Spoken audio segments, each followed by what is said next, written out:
여러분 안녕하십니까? EBS 초대석 정관용입니다. 오늘 초대석에 요리사 한 분을 초대했습니다. 많은 분들이 이분을 글 쓰는 요리사 이렇게 표현하는데요. 저는 요리하는 철학자 이렇게 부르고 싶은 분이에요. 요즘 TV 채널 돌리다 보면 여기저기서 먹방, 쿡방 참 범람하고 있죠. 그 많은 프로그램에서 이분을 모셔가고자 노력하지만 일절 응하지 않는 그런 분이시기도 하고요. 그동안 책도 참 여러 권 내셨고요. 이탈리아에서 제대로 공부하고 와서 한국의 파스타 바람을 불러일으킨 장본인이기도 합니다. 글 쓰는 요리사, 요리하는 철학자 박찬일 씨를 오늘 초대했습니다.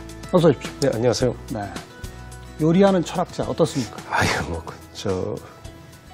철학이란 걸 저는 공부해 본 적도 없고, 요리를 하고 있지만 그냥 글도 쓰는 요리사 정도가 맞지 않나 싶습니다. 철학은 꼭 공부를 해야 철학자가 되는 건 아니죠? 개통 철학 같은 건 있습니다. 바로 그런 의미의 철학자입니다. 예. 네. 오늘 저와의 이 이야기를 통해서 네. 우리 시청자분들한테 바로 그 철학이 뭔지, 그 개통 철학의 실체를 좀 드러냈으면 좋겠습니다. 그렇게 하겠습니다. 원래 요리사가 아니라 잡지사 기자 출신이시잖아요. 예, 그렇습니다. 어떤 잡지사였었죠? 예, 여성 잡지였어요. 오래된 잡지들이었고요. 거기서 이제 그 인물과 사건 같은 걸 취재하는 기자를 했습니다. 몇 년 정도 하셨어요, 기자는? 한 8년 정도? 그러니까 대학 졸업하고 바로 그렇습니다. 잡지사 기자로?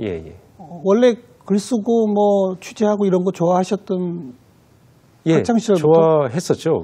좋아했고, 그래서 글 쓰는 거를 전공으로 하는 대학을 갔어요. 그래서 거기서 글은 별로 안 쓰고 주로 술을 많이 마시다. 예. 하지만 글 쓰는 직장 잡지사 기자를 하신 거고. 네. 학교에서 그래도 술자리에서 선배들 하는 얘기가 다 그게 문장이라 그걸 가지고 가서 밥벌이를 했죠. 네. 학교 다닐 때 이제 수업 같은 거 잘 안 들어갔는데 밤에 책은 보는 건 좋아했습니다. 네. 그 당시에 금서인 창작과 비평 이런 것들. 창작과 비평이 영인본 사가지고 그 옛날 활자로 찍혀 있는 걸로 옛날 이야기를 읽은 거죠. 그래서 저희들이 사실 정치, 경제, 사회에 대해서 학창 시절 중고등학교 때 공부할 기회가 좀 없었지 않습니까? 입시 공부하고 또 당시의 교육 체제 자체가 그런 비판적 교육을 전혀 실시하지 않았기 때문에 그것이 저를 한 8할쯤 만들지 않았나. 사회에 대한 어떤 구조적 인식 그런 것도 갖게 되고 알게 된 거죠. 그러면서 이제 밥벌이로 잡지사 기자를 하셨고 좀 성에 안 차셨겠네. 여성 잡지 기자 생활이. 글 써서 먹고는 살아야 되는데 역시 그 기능과 실력을 존중해 주는 것은 역시 잡지사가 좀 크지 않습니까? 그래서 거기서 오파가 왔었고 거기서 또 열심히 하지는 못했습니다. 여튼 그렇게 해서 밥을 벌었었죠. 그리고 밥은 버거러 먹고 생활했지만 별로 이렇게 삶이 흡족하거나 만족스럽진 못하셨고. 결정적으로 제가 그 사람 만나는 걸 별로 안 좋아했던 것 같아요. 기자가 사람 만나는 걸 안 좋아하면 어떡합니까? 기자는 글보다 사실 사람 만나는 게 더 핵심 아닙니까? 심지어 원고는 데스크에서 써줄 수도 있는 거 아닙니까? 그래서 좋은 취재만 해오면 되는데 사람 만나는 게 너무 불편한 거예요. 제가 내성적인 사람이었던 것 같아요. 그래서 사람 안 만나는 직업이 뭐 있나 좀 찾아봤거든요. 그게 이를테면 세탁소도 사람과 이렇게 뭔가 이런 커뮤니케이션이 많지 않습니까? 그렇죠. 또 인장업, 도장 파는 기술자가 되려도 그것도 한두 해에서 될 일이 아니고 요리를 우습게 본 게 아니라 요리는 워낙 많잖아요. 종류가 많은데 요리는 이거 사람은 안 만나는 직업이더라고요. 그 선생님도 아마 기억하시겠지만 요즘은 무슨 오픈 주방이다 이래서 요리사가 다 보여주지만 예전에는 누가 있는지 몰랐잖아요. 골방이 있죠. 이렇게 조그만한 창으로 음식이 주고받고. 그래서 주방장이 누군지도 모르고. 그렇죠. 그럼 저기 안에 들어가 있으면 되겠다. 그래서 요리사를 하면 어떨까 했는데 그건 약간 외부적 영향은 좀 있었습니다. 어렸을 때부터 어머니 요리하는 걸 제가 좀 유심히 재밌게 봤었어요. 어머님이 요리 솜씨가 좋으셨어요? 세상 어머니들은 다 좋으신데 저희 어머니는 없는 재료로 아이들도 많은데 이렇게 뚝딱 해치우는 음식을 잘하셨어요. 고향이 어디세요? 부모님 고향은 경상북도고요. 저는 서울서 났습니다. 네. 그래서 이주민이죠, 전형적인. 네, 네. 도시 이주민의 자식이었고 또 도시 변두리에서 성장을 했고 제가 말하자면 대한민국의 그 현대사의 어떤 상징적인 세대를 살아온 거라고 생각합니다.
그런데 몇 남 몇 여셨어요? 누나가 둘 있고 여동생 있고 그렇습니다. 그럼 외아들? 네. 근데 그 누나들도 여동생도 예, 누나들도 뭐 돕고 그랬는데. 아니, 엄마 요리에 관심을 가질 수도 있지만 예. 하나 있는 아들이 엄마 요리를 와서 자꾸 보면 그 당시에는 엄마는 되게 못마땅해 하시고 예, 저희 어머니는 쫓아내고 요리를 그러셨을 텐데. 글쎄요, 보통 남자는 부엌에 들이지 않는다는 그렇죠. 게 있는데 집이 조그마니까 또 어머니가 생활하기 힘드셨어요.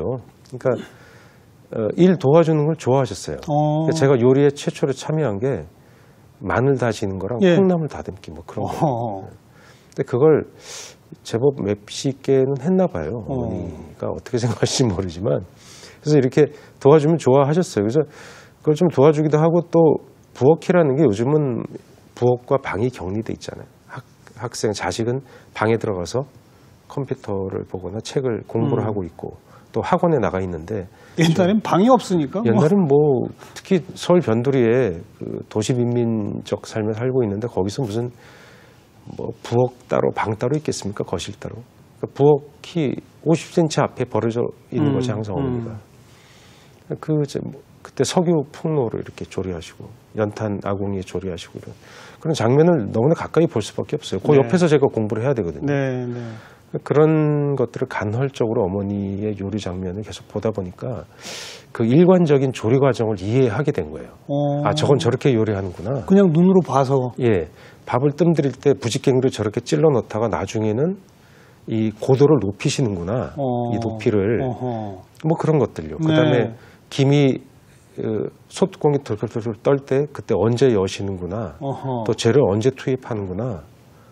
맛은 어떻게 보시는구나. 뭐 이런 거 있잖아요. 그야말로 관찰을 통해 다 체득하신 거네. 어머니 제가 공부하고 있는 줄 알았겠죠. 근데 그걸 제가 머리 훔쳐보면서 요리 공부를 하고 있었던 것 같아요. 시각으로. 그 어린 시절에 혹시 그 전 과정을 옆에서 이렇게 도와드리는 거 말고 직접 본인이 밥도 해보고 그건 음식도 만들어보고 했어요. 이건 못했죠. 예, 어머니가 칼 들고 그런 거는 절대 못하게 했고 또 이상하게 하고 싶지 않았어요. 또 그때는 그냥 해보겠다는 생각 자체가 없어요. 남자는 원래 그런 거 하는 거 아니라고 생각해요. 그렇죠. 전 그 식구들이 밖에 있으면 집에 저 혼자 있는데 배가 고프잖아요. 근데 집에 이제 예를 들어 참외가 있지 않습니까? 딸기는 그냥 먹으면 돼. 참외는 깎아야 되는데 칼질을 못해서 이로 깎아 먹었습니다. 참외를. 뭐 그런. 하지만 눈으로는 다 배웠다. 그러니까 이론적으로는 꽤 알았던 것 같아요. 두부를 얹어 놓고 그럼 제가 물어보죠. 엄마 왜 두부를 넣고 두부는 말랑말랑한데 이렇게 넣고 그냥 두세요. 두부가 금세 맛을 흡수할 것 같지만 오래 걸린다고. 두부에서도 맛이 나온다고. 뭐 그런 얘기를 이론적으로 들었던 게 이론의 밝은 요리사 후보생이 아니었나 그런 생각이 들어요. 참 오늘 흥미로운 이야기가 사람 만드는 게 싫어서 사람 안 만나는 직업 여러 가지 고민해봤다. 가만 보니 요리사가 제격이더라. 정말 그겁니까? 예, 그게 정말 그랬습니다. 근데 그러면서 어린 시절 내가 이론적으로는 요리를 좀 할 줄 안다. 이거요? 예, 거기에 불을 붙인 게 회사를 다니는데 네. 선배 기자 그 형들 누나들이 저랑 밥을 먹으러 안 가려고 그러는 거예요. 왜요? 가면 타박한다고. 음식 탓한다고? 예, 이거 이렇게 만드는 거 아니다. 이건 이렇게 지지면 안 돼. 이건 덜 끓었어. 그러니까 저 어린 녀석이 밥 먹을 때 밥맛 떨어지잖아요. 일종의 미식가 흉내를. 그렇죠. 그런 미식가라기보다 뭐라고 합니까? 편식가적이었던 것 같아요. 투덜거리고 그 집은 이래서 안 가요. 저래서. 그러니까 선배들이 약간 짜증을 내는 거예요. 네. 제일 제가 안 가는 집이 뭐였냐, 선생님? 그 손님을 사람 대우 안 하는 집. 네, 네, 네. 정말 싫었어요. 네. 이를테면 밥을 먹고 있는데 입장은 이해를 합니다. 빨리 회전을 시켜야 되니까. 저 뭐 밖에 기다리고 있고 막 그러면. 근데 저희 팀에서 덜 먹었는데 특히 여성들은 더 천천히 먹잖아요. 저희는 거의 다 먹었어요. 여자 한 서너 숟가락 이상 남았어요. 근데 여기 오세요. 여기 오세요. 여기 다 먹었어요. 이렇게. 그 심정은 이해를 해요. 그 짧은 시간에 최대 이익을 내야 그래도 식당을 굴리니까 월세도 비싸고. 우리 다 경험해봐서 압니다. 근데 그건 정말 먹던 게 불편하죠. 불편하죠. 그러니까 그 집에 대한 불만이라기보다 왜 우리 요식업은 이래야 될까에 대한 이를테면 총체적인 불만이 있었던 것 같아요. 네. 그게 아마도 원래 그 트리포가 그랬나요? 뭐 영화도 영화광의 세 번째 단계가 처음에는 영화를 보다가 나중에는 그걸 베끼다가 세 번째 단계는 자기가 직접 만들어버린다고 하지 않습니까? 근데 저도 그 광에 요즘 말로 덕후의 단계에 들어가면 직접 만드는데 저는 이제 덕후는 아니고 생활인으로 그럼 내가 만들어 볼게 이렇게 된 것 같아요. 예. 근데 만들어 보니까. 근데 그 전에 해보진 않았잖아요. 예, 이론적으로만 알았지. 네. 엄두가 안 날 텐데요. 근데 그게 이제 제가 요리사로서 기자로서 나는 내 일이 아닌 것 같아. 그럼 빨리 바꿔야지라는 생각이 이제 30대 초반에 들었어요. 그래서 준비를 조금씩 했습니다. 요리와 관련된? 네. 그래서 영상을 보고 책을 보고 그다음에 학원을 좀 몰래 다녔어요. 그랬어요. 예. 한식 조리사 자격증 같은 거. 자격증단 이런 데 다니면서 칼은 이렇게 칼질을 하네. 어머니가 대파 썰 때 왜 그렇게 썰었는지, 왜 어슷 썰어 놓으면 그게 더 예쁜지 체험을 좀 하게 됐죠. 네. 이제 좀 아무튼 이해가 좀 되기 시작한 게 글 쓰는 학교를 다녔고 시나 소설가는 못 됐지만 잡지사 기자를 했는데 적성에 안 맞고 그러면서 선택할 수 있는 다양한 길이 많은데 왜 하필 요리사였을까? 혼자 작업하는 거, 사람 안 만나도 되는 거, 어렸을 적의 기억, 그리고 자기가 식당에 다니면서 자꾸 내가 음식에 대해서 뭔가 평가하게 되더라. 그렇죠. 불만을 가졌던 것을 그럼 내가 한번 그것을 해소해 볼게 하는 생각. 그리고 한번 책 좀 더 볼까? 영상 볼까? 학원 좀 다녀볼까? 이렇게 조금씩 쌓여서 어느 날 갑자기는 아니고 어느 날 갑자기 결심하게 된 건 이탈리아 영화 때문에 그런 겁니다. 그러니까 학교 다닐 때 수업 안 듣고 선배랑 조조 영화 보러 갔거든요. 어떤 영화였어요? 시네마 천국이요. 너무 유명한 영화. 나중엔 엄청 입소문으로 단관 개봉 아니었습니까? 그 당시에는. 첫 개봉이 그랬었나요? 처음에 조조에 손님이 하나도 없었어요. 원래 조조는 평일 조조가 없긴 하죠. 근데 그 영화에 깊게 빠진 겁니다. 그래서 이탈리아가 정말 멋지다. 근데 그 전에도 이제 자전거 도둑 이런 영화 좋아했었거든요. 그래서 그 사람들의 정서, 그런 음식, 거기 음식물들이 좀 나오죠. 그래서 저기 가서 여행 가면 좋겠다. 이런 생각 정도가 있었어요. 근데 학창 시절부터. 나중에 좀 더 그런 것이 굳어지면서 제가 이태리어를 해볼까라고 생각이 굳어지게 된 거죠. 아니 한식 조리사 자격증까지 딸 정도로 국내에서 나름 조금 준비를 했는데 이거 갖고는 부족해 이런 생각했던 거예요? 그게 이제 그 이유도 또 있었어요. 제가 한식을 해서 지금은 30대 초반이란 나이가 회사를 들어가지도 않은 나이들도 있죠. 그때 갓 입사를 하시는 분들도 있죠. 근데 수명도 길어졌고. 근데 지금은 그 당시는 30대 초반이면 이미 회사에서도 결재권 라인에 들어가고 서너 살이면 뭐 과장되고 이래서 그렇죠. 그렇죠. 그 회사를 끝까지 다녀야 되고 네. 자기 인생이 대충 정리가 돼 있는 시기거든요. 네, 맞습니다. 근데 그걸 그만둔다고 생각하니 제가 이제 한식을 배워서 어디 들어가서 도제식으로 배워서 그거는 승부를 내기가 어렵겠다 생각이 들었습니다. 남들 안 하는 거 해봐야 되겠다. 안 하는 거 하면 좀 짧게 하더라도 흉내는 내서 크게 용안 먹고 할 수 있겠다. 지금 예를 들면 이를테면 불가리아 식당을 하겠다든가 그렇죠. 뭐 캄보디아 요리점을 하겠다면 그렇게 깊게 안 해도 일단 여는 정도는 할 수 있지 않겠습니까? 그러니까 뭐 그렇게 생각했던 것 같아요. 90년대 후반에는 국내에 이탈리아 음식점이라고는 거의 없었습니다. 그렇죠? 파스타를 파는 스파게티 파는 집이 조금 있었고요. 이탈리아 식당을 표방하는 식당이 한 뭐 두세 개 정도 그렇게 있었어요. 게다가 마침 내가 이탈리아를 좋아하고. 네. 그래서 그 그냥 음식을 한국 사람도 앞으로 또 좋아하게 될 것 같고. 예. 네. 그래서 훌쩍 떠나셔서 네. 3년 동안인가? 예, 한 2년 한 8개월 정도 이렇게 있었습니다. 뭐 이탈리아 로마에 있는 제일 큰 요리 학원 다니셨어요? 아니잖아요. 아닙니다. 그 이탈리아 북부에 예. 그 한국 학생을 받아주는 외국 학생을 받아주는 요리 학교가 있어요. 그러니까 이탈리아 요리 학교는 두 가지 체제로 되어 있습니다. 하나는 국가에서 실업 고등학교 형식으로 자국민들을 받아주는 학교가 있고 거긴 학비가 없겠죠. 네. 학비가 공짜고 뭐 학교에서 뭐 각종 지원도 좋고 한데 저희는 언어도 안 되고 또 나이도 안 되고 외국인이니까 안 되는 거죠. 그래서 사립 학교가 있습니다. 네. 그래서 그런 학교가 여럿 있어서 이를테면 여러분들도 잘 아시는 프랑스의 꼬르동 블루 뭐 그런 학교랑 비슷한 겁니다. 그래서 사립 학교에서 누구나 그 학교에 지원해서 소정의 자격을 갖추면 외국인을 받아주고 요리를 돈을 받고 가르쳐주는 그런 네. 형태인 거죠. 그 요리 학원 다니신 건 네. 몇 년 정도입니까? 그 요리 학원에서 마치고 실습까지 다 하면 6개월을 하면은 일단 한 코스를 마치게 되는 거예요. 6개월. 예.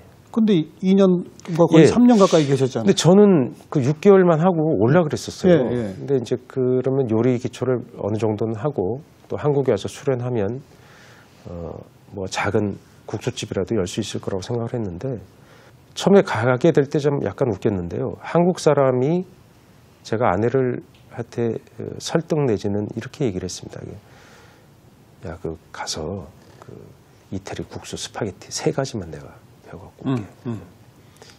뭐 이태리 요리라는 게 뭐 되게 많겠지만 한국 사람 좋아하는 거 3가지만 하면 돼. 예를 들면 내가 중국에 와서 짬뽕, 짜장 2가지만 배워올게. 그래도 열 수 있지 않습니까? 그렇게 생각했었어요. 예. 그래서 그때 이미 결혼하셨던 상황이고 아기가 있었어요. 그리고 떠난 건 혼자 떠나셨어요? 예, 혼자 갔죠. 뭐 생활비 같은 거 들어가니까 전세금 달라 그래서 거기 학비 내고 갔습니다. 갔는데 아니 그걸 안 가르쳐 주는 거예요. 제가 원하는 그런 국수, 스파게티 이걸 한국 사람이 좋아하는 게 있거든요. 크림 소스에 까르보나라, 뭐 매운 토마토 해물 스파게티, 그렇죠. 뭐 이런 거. 가장 기본이 돼요. 고기 볼로네제 소스에 스파게티 그 3가지인데 그거를 교육 과정이 없어요. 그럼 뭘 가르쳐요? 충격을 받았죠. 네. 아, 이게 어떻게 된 거냐? 그래서 이 식은땀이 청난. 저는 그 3가지만 배워서 가면 되는데. 그래서 선생님한테 여쭤봤어요. 이게 씩 웃는 거예요. 야, 걱정하지 마라. 왜요? 야, 네가 예를 들면 수학을 이렇게 어려운 수학을 하면은 이 더하기 빼기를 할 수 있냐 없냐? 그래. 할 수 있죠. 네가 지금 배우는 건 아주 어려운 수학까지 배우는 거야. 그러니까 그건 네가 가서 하든가 말든가 알아서 해. 나는 그거 할 줄 몰라. 네가 만들어 알아서 해. 대신 스파게티 만드는 법, 파스타 만드는 법을 전반적으로 다 배워라. 그러면 거기서 크림소스 까르보나라를 하든 네가 거기다 짜장을 넣든 다 할 수 있을 거다. 맞는 말씀이잖아요. 그분이 이제 피에트로 발디라고 아주 존경하는 선생님입니다. 그 당시에 이제 그 포도밭을 직접 운영하면서 시골에서 자기 시골 요리를 하고 있는 스승이죠. 지금도 거기 그 근처에 계십니다. 시골에. 그래서 거기서 충격을 받았어요. 그래서 이를테 어느 날 어떤 선생님이 수업에 들어오는데 염소 한 마리를 그냥 메고 들어옵니다. 살아있는? 죽은 염소를. 죽은 염소를? 예. 그래서요? 갖고 와서 가죽 벗기고 내장 정리하고 부위별로 다 자르고 이런 수업을 하는 거예요. 아, 요리란 건 굉장히 깊고 원대한 것이구나. 이태리 요리는 그냥 국수나 삶아 먹는 줄 알았더니 별 요리가 다 있는 거예요. 그걸 배우다 보니까 시간이 흘러버렸어요. 6개월이. 예, 조금만 더 이렇게 하다 보니까 이제 자꾸 연장을 하게 되고. 6개월 다음에 또 다음 코스? 예, 아니 거기서 다닌 게 아니라 그냥 사회 가서 배우는 겁니다. 식당 가서. 예. 일반 식당의 주방 보조로? 네. 예. 그렇게 시작을 했던 거죠. 제가 이탈리아 유학의 초기 세대입니다. 그렇죠. 그 당시에는 이탈리아 요리 유학이라는 게 거의 없었기 때문에 가서 제가 많이 사실 교보제로서 상처를 많이 받았죠. 이쯤이면 됐다 그런 생각이 드셔서 오신 거예요? 아닙니다. 더 버틸 돈이 없고 예. 거기서 돈벌이 하기도 너무 힘들고 그러셨을 것 같아서 여쭤보는 거예요. 이제는 와서 뭘 한국에서 견습 좀 하면서 한국에서 더 배워서 애초에 이 공약대로 조그마한 국수집 하나 열어야지 그렇게 생각했었죠. 근데 한국에 와서는 또 마땅히 배울 때도 없잖아요. 예, 여러 군데 이렇게 원서를 넣었더니 나이 많다고 퇴짜를 맞았죠. 그래서 어떤 식당에서 받아준다 그랬는데 80만 원 준다고. 월급을? 예. 그래서 거긴 또 못 가고 조금 더 준다는데 가서 처음에 시작을 했죠. 100만 원인가 받았던 걸로 기억을 합니다. 예. 그러다가 본인의 식당을 여셨나요?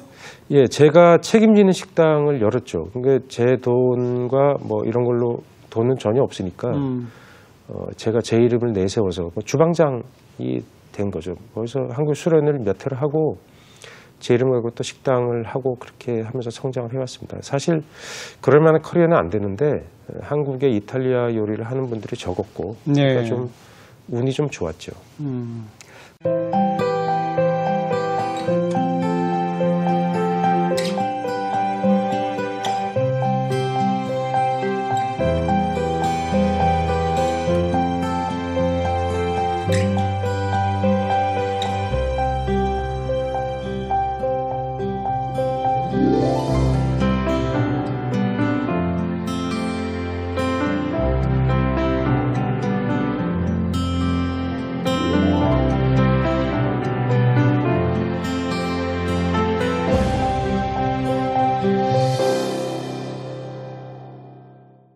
그래서 2000년대 초반이죠, 그때가. 네.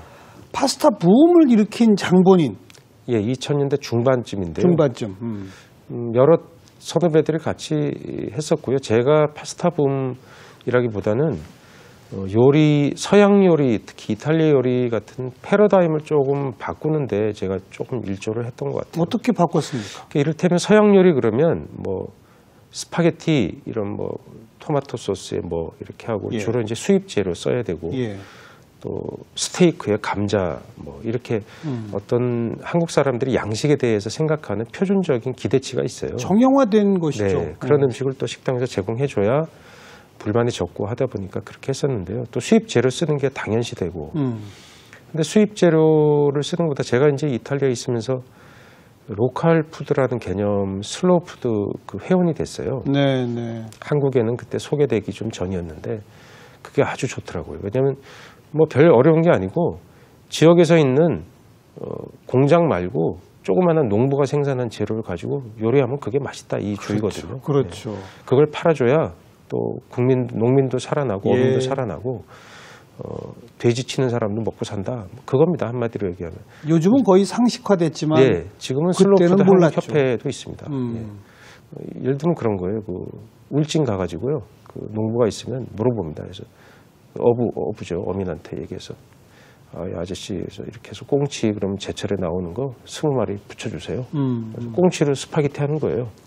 그래서 또 문어가 좋대요. 문어 맛있는 거 3kg짜리예요. 좋아요. 그거 그럼 정기적으로 좀 보내주세요. 이렇게 택배로 보내주지 않습니까? 그걸 받아서 문어 같은 거를 서양 요리에는 안 쓰는 거라는 약간 선입견들이 있었어요. 예, 낙지, 문어, 뭐 쭈꾸미. 그러니까 서양 요리에 쓰는 재료가 좀 약간 제한돼 있었습니다. 근데 그런 거 다 깨고 또 스테이크 그러면 다 소고기만 다 되게 생각했고 지금도 아마 소고기 스테이크를 제일 좋아하실 겁니다. 네, 근데 실제로 서양을 가보니까요. 돼지고기 스테이크를 상당히 많이 먹습니다. 근데 우리나라는 돼지고기가 싸지 않습니까? 그 비싼 소고기를 꼭 왜 그렇게 많이 수입해서 먹어야 되는지. 야, 그럼 우리나라 돼지고기를 스테이크 하자.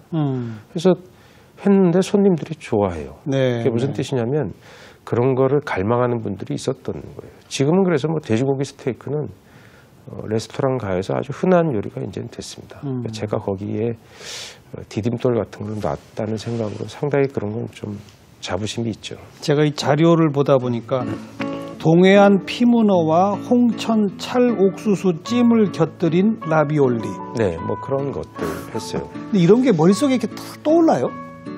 예, 그냥 고민을 해봅니다. 우선 이렇게 달력을 보고 또 책 보다 보면 어디에서 뭐가 나오고 잡지 보면 또 뭐가 나오고 또 농민들이 내는 잡지 그다음에 생활협동조합 같은 게 있습니다.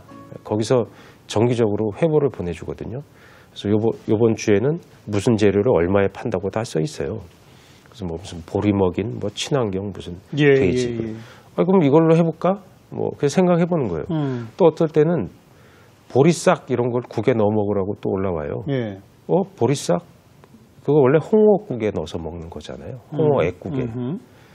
보리싹을 한번 데쳐서 우리도 수프에 한번 넣어서 보는 거예요. 또 그걸 갈아봐요. 데쳐서.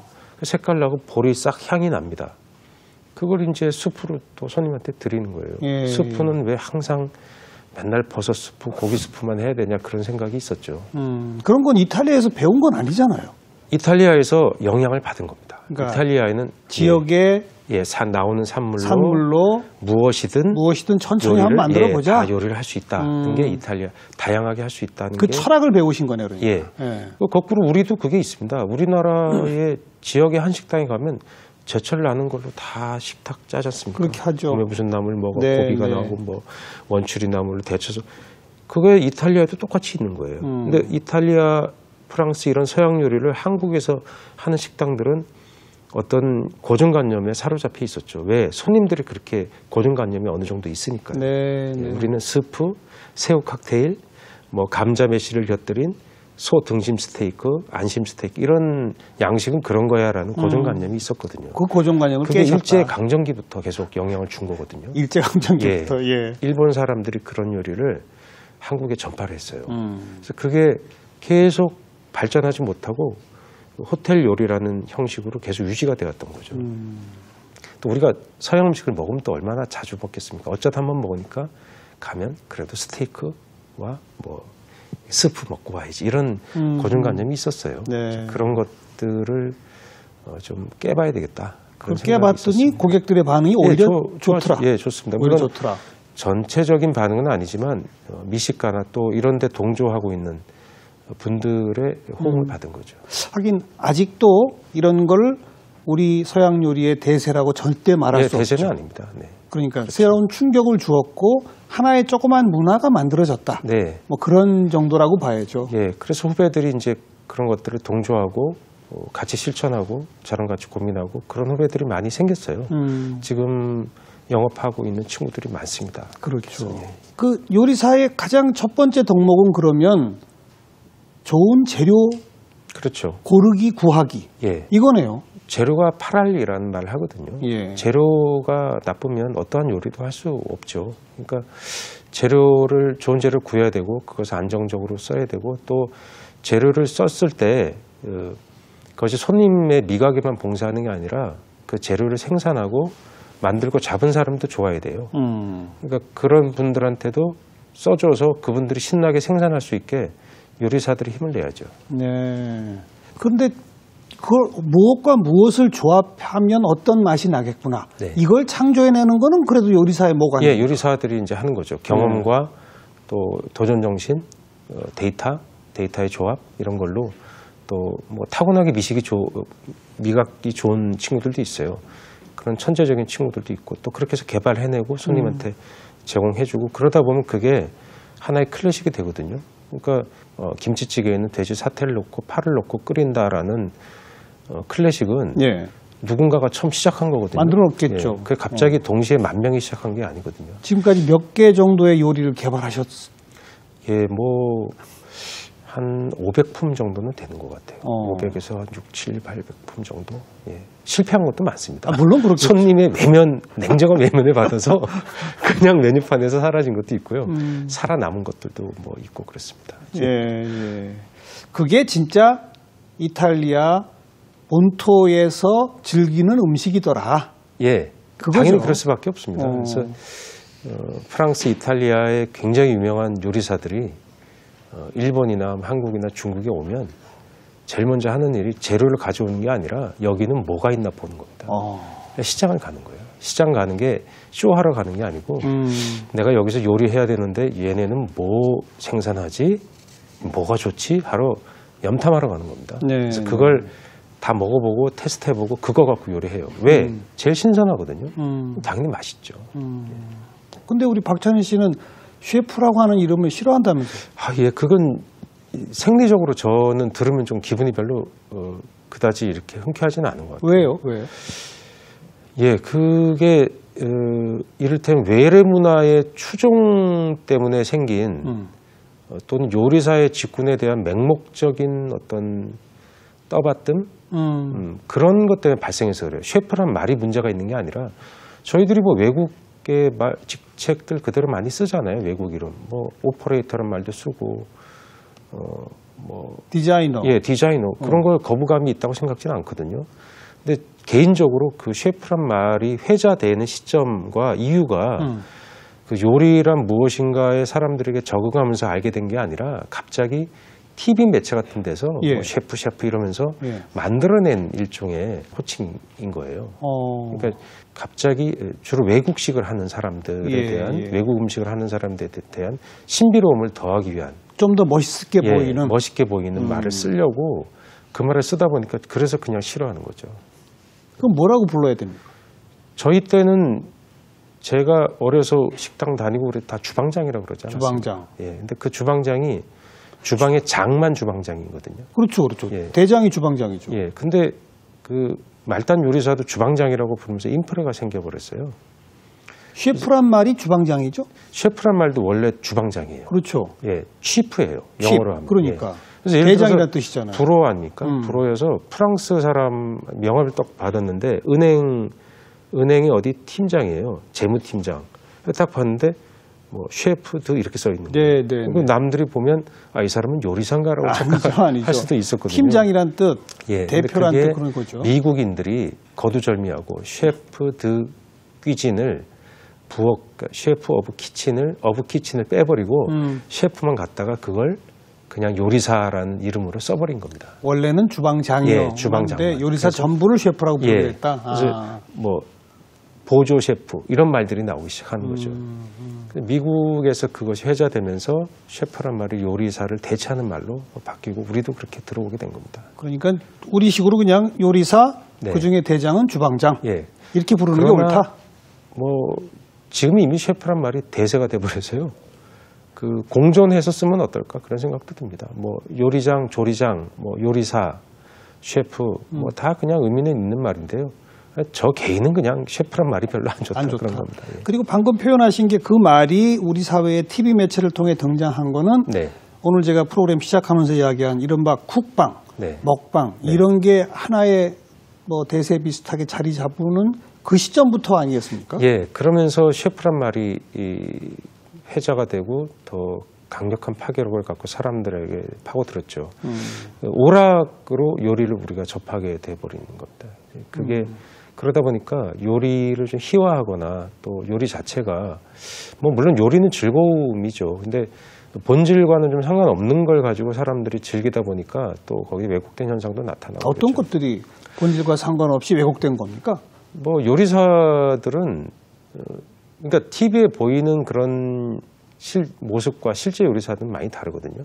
그분들이 그건 모르지는 않죠. 근데 요리사들은 돈을 많이 벌고 뭐 화려하게 하얀 옷을 착 빼입고 일하고 그런 분들이 얼마나 있겠습니까? 요리사들은 뭐 TV로 유명해지고 돈도 많이 벌고 뭐 이럴 것 같지만 그건 몇 명 안 되죠? 그거는 TV에 나오는 그런 셀러브리티 셰프 또 뭐 스타 셰프란 말을 쓰는데 그런 분들 뭐 한 50명 안짝 뭐 10명 안짝 수십 명이 안 되는 분들이고 우리나라가 직업 중에 가장 많은 숫자를 차지하는 군 중에 하나가 요리사입니다. 그렇겠죠. 일반 회사원, 식당이 얼마나 많은데요. 예, 그 영업직, 뭐 자영업 중에서 세 번째인가 그렇거든요. 식당도. 서울시 인구가 1,000만이 조금 안 되는데요. 식당이 한 12만 개인가요 있습니다. 예. 그러면 셰프가 12만 명이 최소 있는 거죠. 최소한. 요리사가 두세 명, 서너 명 있을 테니까 한 20만 30만 명 정도는 30만 있을 겁니다. 예.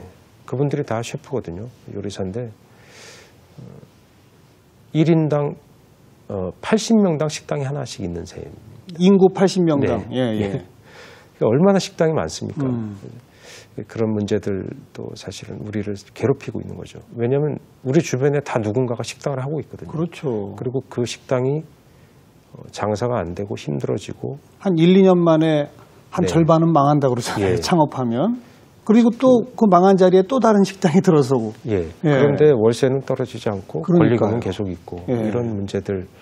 식당을 둘러싼 문제가 단순히 미각의 문제만이 아니라 그런 우리 생존의 문제와 결합되어 있는데 그것이 뭐 국방, 먹방 그래서 그걸 오락으로 풀다 보니까 물론 TV도 오락 프로그램은 그 순수한 기능을 유지해야죠. 즐겁게 해야 되지만 그것 자체가 본질을 호도하는 데 영향을 또 줍니다. 네. 요리사들은 저렇게 뭐 남이나 웃기는 사람으로 착각을 한다든가 거기서 폭식하는 장면 같은 거 저는 너무 싫거든요. 그리고 쩝쩝거리고 먹는 거. 아이들이 그거 쩝쩝거리고 먹지 말라고 엄마 아빠는 얘기하는데 텔레비전에서 쩝쩝거리고 먹으면 뭐가 좋겠습니까? 네. 쩝쩝거리고 먹는 이유를 제가 얼핏 들어봤더니 청각 효과가 좋아서 그렇다. 그게 말이 됩니까? 예.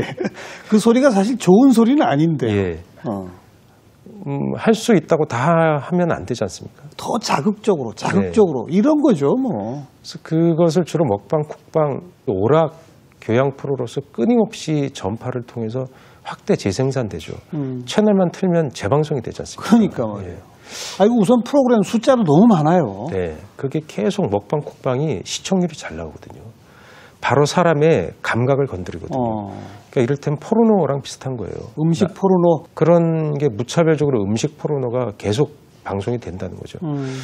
그런 연구 결과가 서양에서는 있는 걸로 알고 있는데요.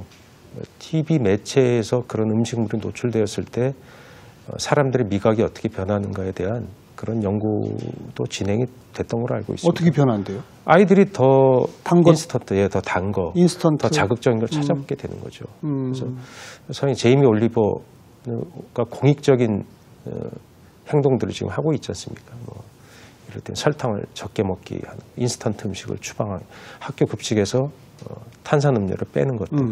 요리사들도 그런 일을 좀 해야 된다고 생각해요. 네, 예. 네. 그게 정말 건강을 위해서도 좋고, 그죠? 네. 그리고 음식이란 건 그 사람의 인성을 결정하고 사람의 인성은 결국 어떤 나라라는 국체의 사회 구성원들의 정치적인 민주적인 태도까지도 길러주거든요. 남이 성실하게 생산하고 그런 공동체 의식을 갖게 되는 거죠. 아, 이거는 어민이 이렇게 만든 거야. 이건 농부 아저씨가 이렇게 생산한 거야. 이거 갖고 이렇게 만들어서 우리가 먹어야, 이걸 인식하고 먹는 것과 그냥 자동 생산된 공장 제품을 먹는 것은 전혀 다르죠. 네, 그래서 그런 훈련들을 우리가 이미 일부 하고 있습니다. 그런데 그런 것이 TV 매체의 강력한 인터넷과 TV 강력한 공격에는 훨씬 약하다는 거죠. 그래서 아이들은 자극 강한 대로 움직일 수밖에 없고요. 그런 문제들이 우리들의 세상을 앞으로 살아가는데 결코 도움을 주지 못할 것이다 하는 생각을 하게 됩니다. 그런 자극성 있는 음식을 자꾸 탐닉하면 인성이 어떻게 된답니까? 예, 그런 것들은 연구 결과 상당히 있습니다. 그 학습 능력이 떨어지고 사회성에 문제가 생기며 성격적으로 결함을 올 수 있다는 연구 결과가 상당히 많이 있지 않습니까? 의학적인 논문들이 상당히 많이 있는 걸로 알고 있습니다. 예. 근데 그런 음식들을 덜 먹도록 어떻게 안 먹고 살겠어요? 우리가 바쁜 사회에 살면서 산업화되지 않은 음식을 먹기가 어려워졌습니다, 사실. 그렇지만 줄여야죠. 그렇지 않은 음식도 있다. 그런 걸 먹으려고 하는 노력들. 우리도 그런 것들 요리사들이 거기 전면에서 좀 해줘야 될 게 아닌가 생각도 들죠. 자, 꾸준히 끊임없이 글을 쓰시고 책도 내시고 최근에 펴내신 책이 미식가의 허기입니다. 네. 제목이 참 재밌어요. 미식가의 허기. 무슨 뜻입니까? 예, 미식가가 아니란 뜻이죠. 전 미식가도 아니고 또 그냥 일개 요리사인데요. 좋은 미식가라는 것은 원래 옛날에 서양에서는 좋은 걸 많이 먹는 사람이었거든요. 근데 근대로 접어들면서 철학적으로 이해하고 먹는 사람으로 점점 바뀌게 됩니다. 그래서 현대에 와서는 올바른 것을 먹는 사람을 뜻하기도 해요.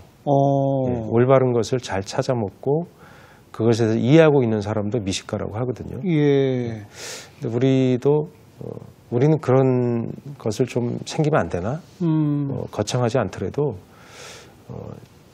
음식의 정치, 경제, 사회적인 요인들이 갖고 있는 것을 이해하는 사람들이 늘어야 되겠다. 네. 그냥 맛있는 것만 먹는 사람보다 그 맛있는 게 왜 맛있는지 또 이건 맛있지만 먹으면 안 돼라든지 예를 들어 샥스핀 같은 게 그렇지 않습니까? 샥스핀은 야생동물 보호에 의해서 지금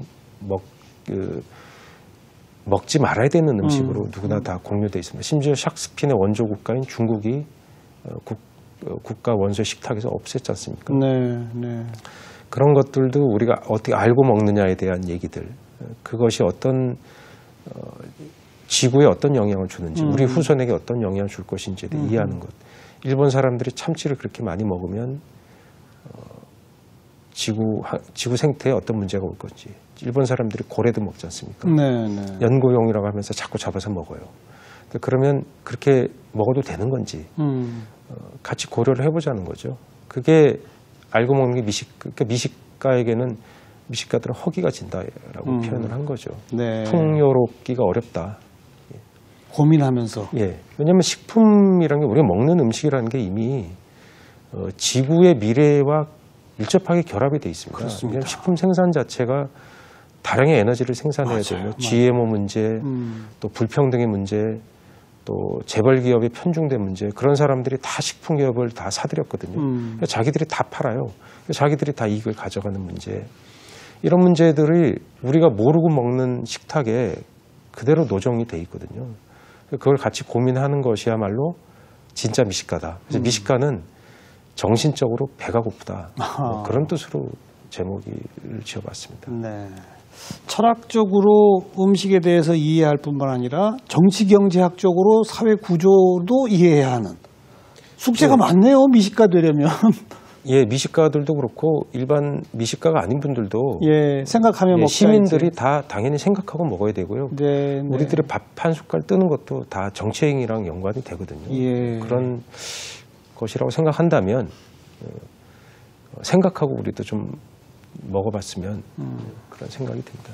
가장 올바른 식탁은 아까 말씀하신 우리 주변에 그것도 아주 귀하게 나는 거 말고 흔하게 나는 거, 제철에. 네. 그걸 가지고 살짝 조리하는. 예. 뭐 이렇게 말할 수 있겠죠? 예, 그것도 중요한 고갱이 중에 하나죠. 그게 제일 맛있거든요. 사실. 예, 그러니까요. 예, 냉이를 예를 들어서 뭐 특수한 환경에서 여름에 키워봐야 그 냉이 향이 나겠습니까? 얼마 전에 냉이를 이제 좀 먹으려고 냉이가 좀 일찍 나옵니다. 네. 12월 달에 냉이가 들어왔는데요. 냉이가 11, 12, 1, 2 계속 이제 공급이 되는데 향이 약합니다. 당연하죠. 예, 추워서 네. 냉이가 노지에서 또는 벌벌 떨어갖고 추워가지고 그러면 자기가 에너지를요 오래 살아남으려고 그 뿌리에다 저장을 합니다. 그럼 냉이는 향이 뿌리에서 나는 거거든요. 예, 파란 예. 거에서는 향이 안 납니다. 그럼 뿌리가 두꺼워지고 그 향이 응축이 돼요. 그러려면 날씨가 추워야 됩니다. 그러니까 우리가 최근에 계속 날씨가 좀 안 추웠었잖아요. 그러니까 추위가 좀 닥쳐오고 이러니까 이제 냉이 향이 세지는 거죠. 그럼 지금 냉이를 드시면 제일 맛있어요. 지금 드시는 게 진짜 냉이가 시작되는 거죠. 네. 쑥도 그렇죠. 쑥도 그 철이 있고 생선도 철이 다 있습니다. 그 철에 맞춰서 드시는 게 제일 맛있죠. 제일 싸고 제일 맛있고. 그러니까요. 제가 방금 싸다는 얘기를 하려고 했는데 예. 이게 구하기 힘든 식재료 구해가지고 억지로 만드는 건 비싸기도 하거니와 네. 사실 그게 맛도 그렇게 좋은 건 아니잖아요. 예. 그러니까 손님들이 이해를 해줘야 됩니다. 그게 지금 없을 수 있다는 것에 대해서 예. 동의해야 되고 그건 제철이 아니니까 좀 먹지 말아야지 라는 생각을 해줘야 자꾸 찾고 없으면 그 식당 안 가잖아요. 우리들이 그런 정서가 있어요. 저도 있어요. 그걸 먹으러 갔는데 없으면 기분이 안 좋아져요. 근데 그런 것들부터 그러니까 식당이 바뀌는 건 손님들도 같이 바뀌어줘야 가능하다 그런 생각 듭니다. 네. 그럼요, 당연하죠. 손님이 정하지 않습니까? 네, 그렇죠. 손님에 따라서 손님이 안 찾아오면 식당이 어떻게 유지를 하겠습니까? 그렇죠. 지금도 주방장으로 2곳 식당을 네, 왔다 갔다 책임지고 계시잖아요. 네. 손님들 많이 옵니까? 예, 뭐 월급 줄 정도 그냥 하고 있습니다. 그분들은 좀 고민하면서 먹는 분들이 오나요? 그냥 즐기러 오는 분들이 더 많고요. 고민하시는 분들도 있죠. 그래서 제가 거기에 부응이 안 돼서 또 기분 안 좋은 분들도 있을 거고, 저도 현실적인 영업을 하면서 아까 쭉 말씀드린 만큼 실천은 못합니다. 100% 그렇게 예, 손님 오면 그걸 팔아야 되고, 예. 손님들 주머니 사정에 또 맞춰야 되고, 또 너무 비싸면 안 되고, 그런 고민들 또 제철에 재료가 막 와야 되는데 그걸 매번 바꿔야 되는 문제에서 또 늦어서 못 바꾸고 뭐 그런 실수를 연발하면서 근근히 살아가는 거죠. 하지만 먹방, 국방이 범람하는 이 시대에 그래도 어디선가 제대로 된 미식가란 무엇인지, 제대로 된 음식이란 무엇인지 고민하는 분들이 있다. 네, 그런 분들이 점점 늘어나고 있습니다. 바로 그 점을 오늘 새롭게 배운 것 같습니다. 우리 시청자분들한테 마지막으로 네. 잘 먹는다는 건 이런 겁니다. 한마디만 알려주시죠. 제철에 식구가 만든 음식이 제일 좋은 음식이죠. 그거는 영원히 변하지 않을 겁니다. 지구 환경이라는 것이 계절이 있고 순환이 있고 당연히 그렇고요. 우린 정서는 부모님으로 말미암아 태어난 사람들이고 또 결혼해서 아이를 낳고 또 우리 존재 자체가 태어났지 않습니까? 당연히 우리의 식구들이 해주는 음식이 제일 맛있고 같이 먹을 때 더 가치 있는 거죠. 그래서 혼밥이 흔해지는 세상이 이것이 강팍해지는 세상이죠. 예. 혼밥을 덜 할 수 있는 세상이 왔으면 좋겠다. 그러려면 많은 게 바뀌어야 되겠죠. 그렇죠. 예. 이제는 이것까지도 생각하며 먹읍시다. 네. 그 말씀이로군요. 오늘 좋은 말씀 잘 들었습니다. 네, 고맙습니다. 고맙습니다. 네. 네, 저도 고백해야 되겠습니다. 저는 아직까지도 미식가는 맛있는 거 많이 먹는 사람이라고 생각했었거든요. 많이까지는 몰라도 맛있는 것만 골라 먹는 사람 이렇게 생각했는데 그게 아니군요. 무엇이 옳은 음식인지까지 생각하며 먹는 그런 멋진 미식가들이 되시길 바라겠습니다. 다음 주에 다시 뵙죠. 안녕히 계십시오.